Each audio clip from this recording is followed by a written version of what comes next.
Goddag, Herbert Carlsen. Goddag, Reiner. Du vil fortælle os noget med Naturparken i Roskilde her. Ja, det vil jeg i hvert fald. Hvor starter vi hen? Jamen, lad os gå herned og kigge, hvad naturen kan byde på. Så gør vi det. Hvornår begynder efteråret egentlig? Jamen, efteråret, det begynder jo sådan set ikke på noget specielt tidspunkt. Men man begynder allerede i det sene september at kunne se det på bladene. Vi kan se det her op over os, at de begynder at miste noget farve og falde af træerne. De mister farven, fordi at de farvestoffer, der er inde i dem, de ændrer sig på grund af kulden, og på grund af, at der ikke er lige så meget sollys, som der er i sommermånederne. Er der nogle andre kendetegn ved efteråret som sådan? Jamen, som vi allerede kan se her, de fleste af bladene, de er faldet af træerne. Der er selvfølgelig stadig Herbert, hvad så med fuglelivet her i Roskilde Naturpark? Jamen, det er klart, de fleste danske fugle, der opholder sig i Danmark, de gør det kun i det varme og lyse sommerhalvår. Når så vinteren nærmer sig, så flyver de til vinteropholdssteder, hvor de bedre kan finde føde, og hvor det også er varmere.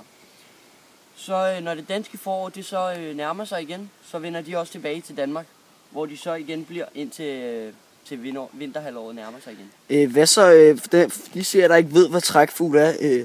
Kan du fortælle os, hvad er det? Jamen, trækfugl, det er fugle, der flyver sydpå simpelthen, når det bliver for koldt for dem i Danmark. Så de ikke Herbert, hvad så med det resterende dyreliv her i Roskilde Naturpark? Hvad gør de, når det bliver vinter og koldt? Jamen, om vinteren, der går mange dyr i deres reder eller huler for at spare på energien til det næste forår. De sover så om vinteren og klarer sig igennem frostperioderne, igennem deres fedtdepoter. Det tager dyr i dvale lang tid, og mange kræfter er vågne af den her vinterdvale. Så man skal lade være med at forstyrre dyr, der er i dvale. Kan du fortælle noget om, hvorfor årstiderne skifter? Ja, det kan jeg godt. Det hænger alt sammen med, at jorden den hele tiden bevæger sig. Den drejer simpelthen rundt i forhold til solen. Har det nogen effekt på dagtimerne? Ja, det har det. Om sommeren, der kender vi det selvfølgelig, at solen den står tidligt op. Der kan det allerede være ved 4:30, 6-tiden, at det er lyst udenfor. Og så om vinteren, det er det allerede begyndt på nu, at være mørkere, når man står op om morgenen, og det bliver tidligere mørkt. Herbert, er det noget med, at der vokser noget bestemt her om efteråret? Ja, efteråret, det er svampesæson. Og svampe lige fra spiselig rørhat til rød fluesvamp, de vokser simpelthen over det hele. Små og store. Og du finder dem typisk et lidt meget fugtigt sted. Dybt inde i skoven tit. Men det er faktisk sådan med svampe, at når de får vand, så svulmer de op og bliver presset op i jorden. Derfor kan der en uge være ganske få svampe i skoven, mens der ugen efter kan være rigtig mange. Herbert, nu ved jeg, at du er en rigtig naturelsker, så man ikke kunne fortælle os noget om det her smukke træ. Jo, det kan jeg i hvert fald. Det er et kæmpe stort bøgetræ, som man kan se. Det har en meget stor krone, som også er flot rager ud over vandet.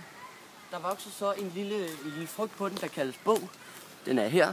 De falder så også ned her om efteråret.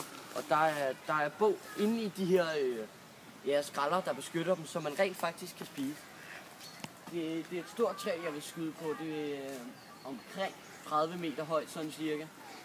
Med et stort vingefang, og bladene på det her træ, de er jo spiselige, men det er nok ikke så godt at spise dem nu. Helst om sommeren eller foråret, lige når de er sprunget ud. Herbert, det var super hyggeligt at møde dig igen, og super dejligt at få fortalt, hvad der sker her om efteråret i Roskilde Naturpark. Jamen, jeg er glad for, at jeg måtte komme. Jamen selvfølgelig. Vi ses i næste uge, hvor du skal fortælle os om Boserup Skov. Lige præcis. Ha' det godt. På gensyn.